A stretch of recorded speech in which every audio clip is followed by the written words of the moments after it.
Cien años de soledad está dedicada a una pareja de esposos españoles refugiados en México. Son Jomí García y María Luisa Elío. A María Luisa Elío la entrevista Silvana Paternostro para Soledad y Compañía. Es la primera entrevista formal.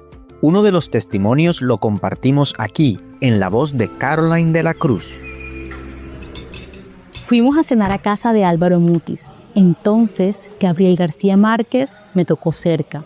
Y yo me estaba emocionando tanto por lo que me estaba contando que seguía allí, pegada a él. Le decía, cuéntame más, ¿qué pasó después? ¿Qué sigue? Entonces, todos se fueron y yo me quedé sola con él. Y me contó todo 100 años de soledad, que ese libro todavía no estaba escrito. Y era todo muy distinto a lo que luego salió publicado, pero todo estaba allí.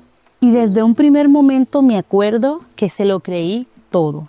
Me acuerdo cuando me decía que el cura levitaba. Y yo se lo creí totalmente, porque es que era tan convincente lo que decía, que yo me decía, ¿por qué no va a levitar el cura? Entonces le dije, si escribes esto, has escrito la Biblia.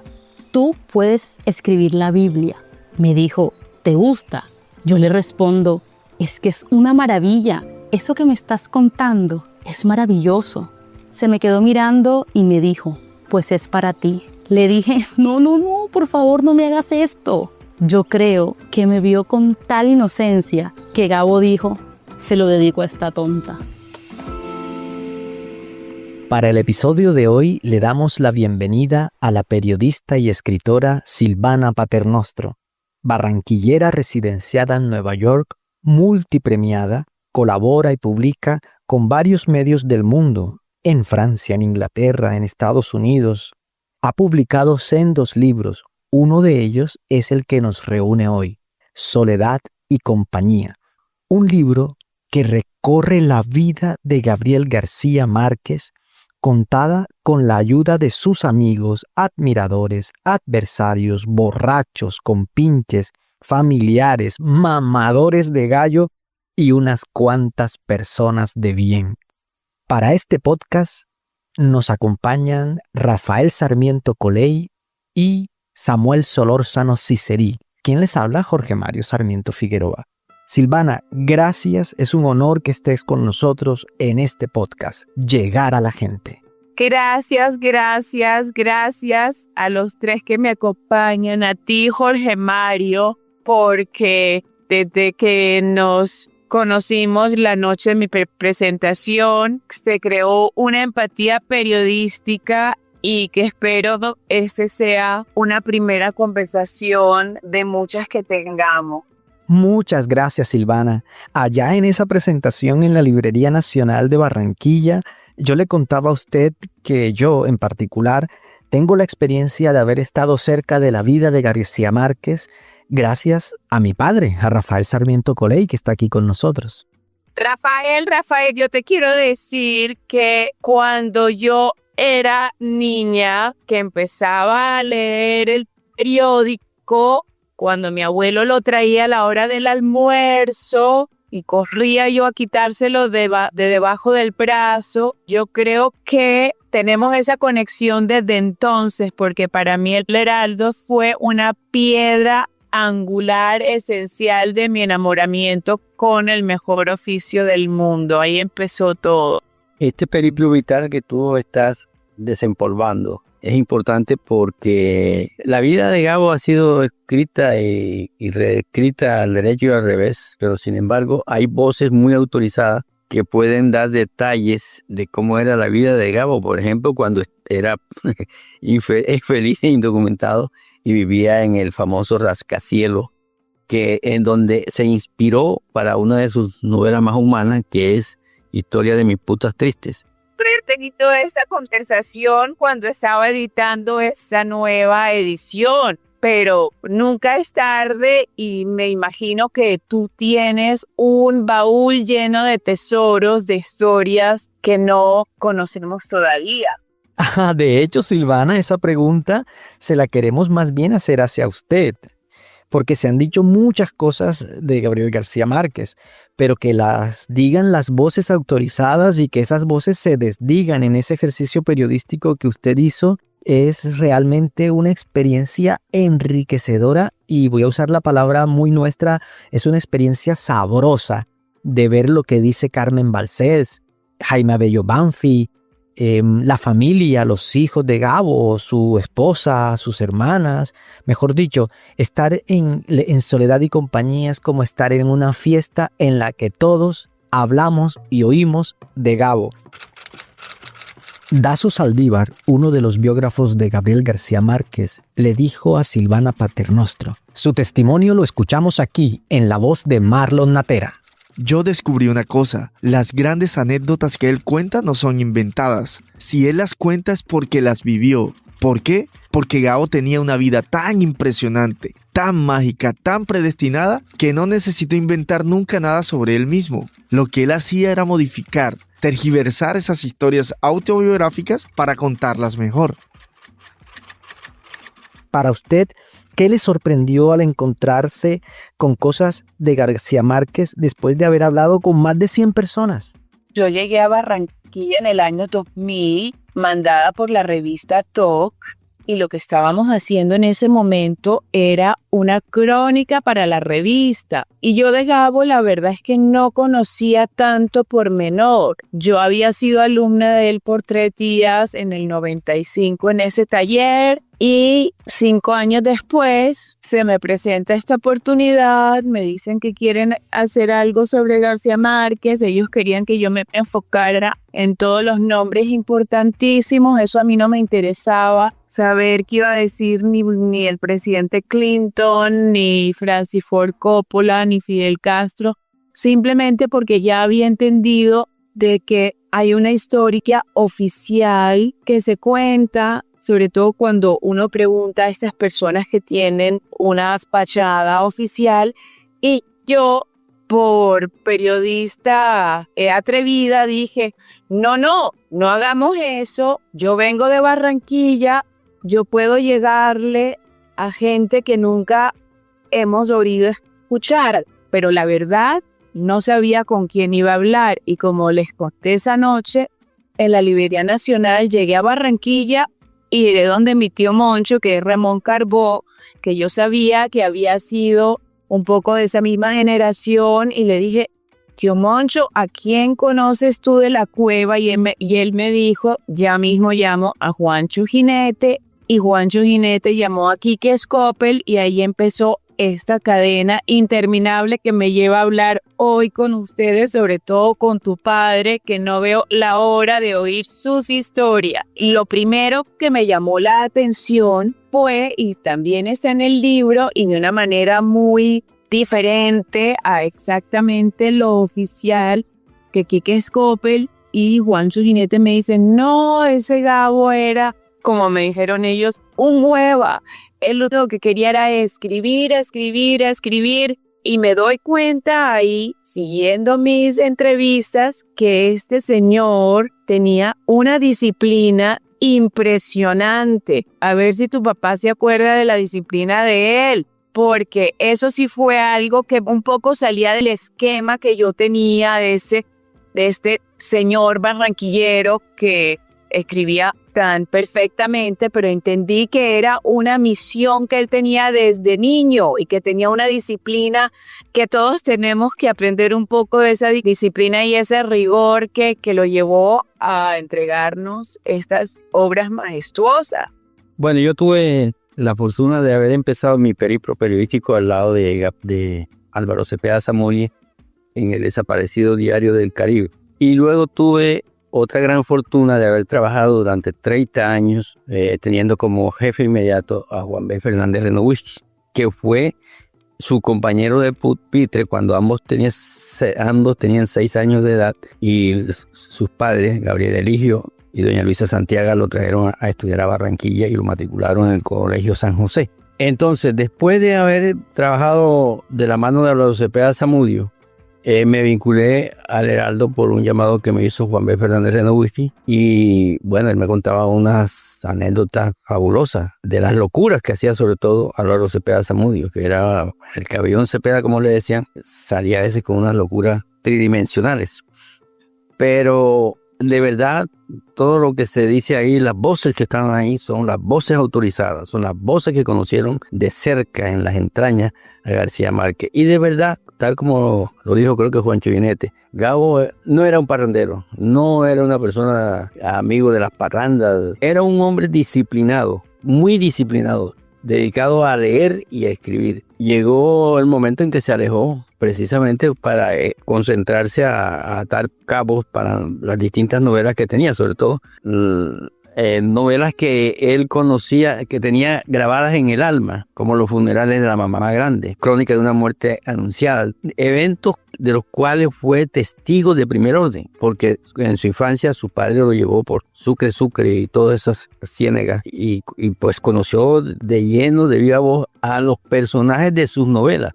Obviamente les cambiaba el nombre y les cambiaba, los ponía, si tenían los ojos buenos, los ponía que era tuerto, pero eso era para que después nadie le reclamara que por qué dijo eso, por qué contó esa historia que no tenía por qué contar. Como pasó, por ejemplo, con Crónica de una muerte anunciada, que los protagonistas en la vida real eran, incluso uno de ellos era ahijado de doña Luisa Santiago. Así es, Luisa Santiago estuvo en su casa, Rafael. Yo recuerdo plenamente esa parranda vallenata un 7 de enero, que es el cumpleaños de mi padre, Rafael Sarmiento Coley, y aniversario de bodas. Luisa Santiago estuvo en el cumpleaños. Sí, y para nuestra sorpresa, lo único que pidió toda la noche es que le tocaran los vallenatos, las piezas viejas del vallenato. ¿Gabo también estuvo en esa parranda o fue solo su papá? No, solamente su mamá. Porque ya Gabo estaba, sin mal no estoy, ya estaba en México. Sí. Ya.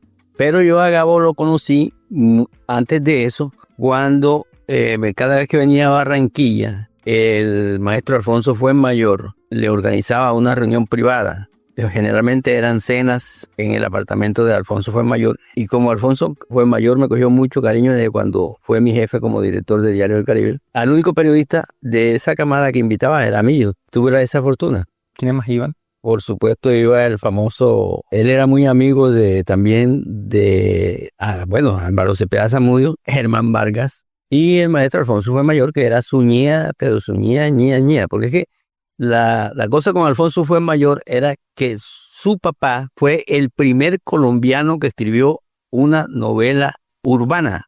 Cosme, porque todas las demás novelas, la novelística colombiana hasta ese momento eran rurales. Quique Escope, el fotógrafo colombiano, uno de los mamadores de gallos de la cueva, a quien Silvana Paternostro entrevistó para Soledad y Compañía. Su testimonio lo escuchamos aquí, en la voz de Marlon Natera. Gabito en esa época era una hueva que no tenía ni medios, ni tenía un carajo, ni tenía la cultura. Porque hoy en día sí tiene una gran cultura, es verdad. Pero él no nació con esa cultura. Por una cosa que no es reprochable en la vida, y es que era un hombre pobre. Demasiado mérito tiene él para haber llegado a la cima con sus propios méritos. Porque el tipo ha llegado ahí por sus propios méritos. A él nadie le ha puesto un palillo para que viva. Él se ha ganado ese puesto a pulso, a terquedad. Porque es terco como un hijueputo, ¿yo? A terquedad se ha ganado ese puesto ese tipo. Lo merece porque se lo ha ganado. Porque cuando un tipo trabaja de la forma como ha trabajado él, se lo merece. Ha trabajado esa vaina toda la vida. Samuel, usted y yo estamos en este momento como sentados en una extensión de Soledad y Compañía. Silvana es la que está entrevistando. ¿Se da cuenta de lo que significa ser periodista? Que hay dos periodistas haciéndonos gozar en este podcast. Yo encantadísimo de estar escuchando como este spin-off de Soledad y Compañía, una versión todavía en cierne y que podría de pronto, como estuve escuchando Silvana, tal vez en una nueva reedición incluir al señor Rafael. En Soledad y Compañía, Jaime Abello Banfi, director y cofundador de la Fundación Gabo, su testimonio lo escuchamos aquí, en la voz de Marlon Natera. Cuando tengo duda, le pregunto a Gabo, ¿no conoces la máquina de la memoria de Gabo? Es una colección única de todas las entrevistas que Gabriel García Márquez dio en vida. Tengo un equipo entrenado y le pido a mi equipo que me prepare un reporte. Cuando tengo dudas, entonces consulto, me inspiro, vuelvo a él. Silvana, quiero darte mis felicitaciones por este hermoso compendio de voces que pudiste reunir dentro de este libro Soledad y Compañía. Justamente frente a mí tengo mi ejemplar y me gusta mucho que en la portada esté en dorado la palabra compañía, esté en dorado el nombre de Gabriel García Márquez y esté en dorado también Mamadores de Gallo. Ya de una nos introduces en un libro que es barranquilloso y en este libro pues tú muestras como una estrecha relación que tuvo Gabo con Barranquilla según las voces que estuviste entrevistando. Además que ofrecen esas voces unas definiciones muy interesantes sobre la identidad del barranquillero. Yo creo que el espíritu barranquillero es una llama inagotable. Yo acabo de llegar anoche de Barranquilla y la verdad es que ahí sigue ese espíritu que lo atrapó, porque él se fue de Cartagena buscando, entendió que en Barranquilla había algo que él necesitaba experimentar, que ese era un paso que él tenía que dar, que Barranquilla le iba a abrir una puerta y así fue. Y entonces cuando a mí me llama la revista y me dice, tenemos que publicar esto rápido porque para ponerlo todo en contexto, ellos estaban interesados en hacer el artículo porque era la época en que salió la noticia de que Gabo estaba enfermo. Y la revista, como noticia periodística y con esa como necesidad de la noticia, pensaban que sería lo último que se iba a hacer sobre Gabo. Gabo sobrevivió más que la revista, terminó a los 3 años y Gabo duró 14 más. Cuando ellos querían ese artículo inmediatamente. Y yo le dije a la revista que ellos me habían dicho que ellos iban a hacer la traducción. Después de que yo salí de la casa de Juancho Scopel, le dije a la revista, yo no les puedo dar esto a su traductor porque eso lo tiene que traducir un barranquillero. Esto está hablado en barranquillero y cualquier traductor no va a entender. Pues llamé a Migue y Migue se volvió el traductor de estas cintas al inglés, porque la revista iba a salir, la primera versión de esto fue en inglés. Y eso es algo que con mucha atención quiero ver qué voy a hacer con esa cinta porque están las voces grabadas en unos cassettes digitales del año 2000. Acuérdate que no existían estos avances tecnológicos, o sea que no fue hasta el 2010 que yo empecé de nuevo a interesarme en estas conversaciones y oigo por primera vez las conversaciones y ahí es donde decido volverlo un libro. Y me moría de las risas, lloraba y además ya habían pasado 10 años y muchas de esas voces pues ya habían fallecido. Yo sabía que ahí había un tesoro barranquilloso, barranquillero. Fue muy importante para mí dejar plasmado esas voces en español.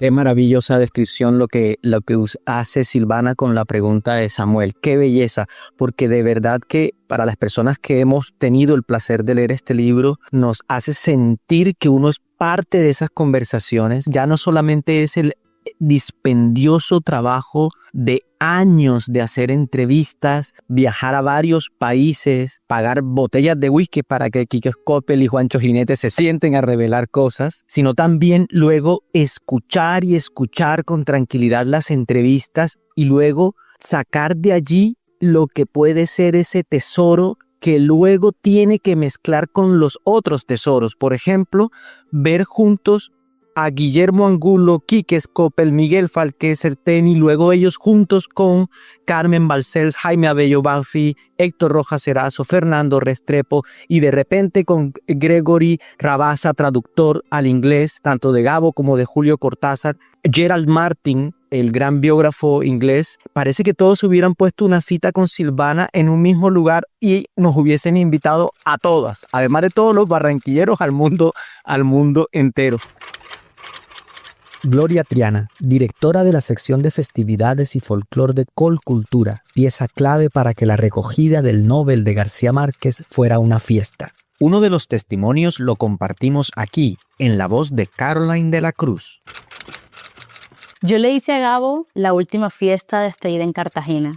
Ellos ya se iban a devolver para México y habían durado aquí como 3 o 4 meses. Y yo le dije a Mercedes que yo quería despedirlos, quería hacerles un almuerzo. Ella sabe que mis almuerzos son con música en vivo, con porro, con vallenato, con cumbia también, sus predilectos. Me dijo, espérate porque viene Gonzalo y mis nietos, y quiero que ellos estén. Entonces le dije a los músicos, en el momento en que él entre, ustedes empiezan a tocar. Y él entró bailando un porro. Estaba absolutamente dichoso. Esa es la última imagen que yo tengo de Gabito. Fue la última vez que lo vi.